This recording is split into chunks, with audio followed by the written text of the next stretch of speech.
మరో breaking news చూస్తున్నాం. సంక్రాంతి పండుగ పూట హైదరాబాద్ లో డ్రగ్స్ కలకలం రేపాయి. ఎల్బీ నగర్ పోలీస్ స్టేషన్ పరిధిలో పోలీసులు డ్రగ్స్ పట్టుకున్నారు. బెంగళూరు నుంచి కొందరు నగరానికి డ్రగ్స్ తీసుకొచ్చారు.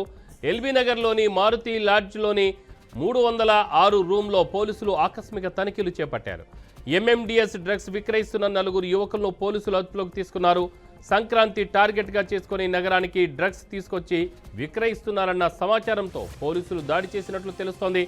అజయ్, జైపాల్ రాజ్, రిక్కీ రాజు అనే నిందితులను పోలీసులు అదుపులోకి తీసుకొని విచారణ చేపట్టారు. నిందితుల వద్ద నుంచి డ్రగ్స్తో పాటు ఒక కారు, 4 సెల్ ఫోన్లు పోలీసులు స్వాధీనం చేసుకున్నారు.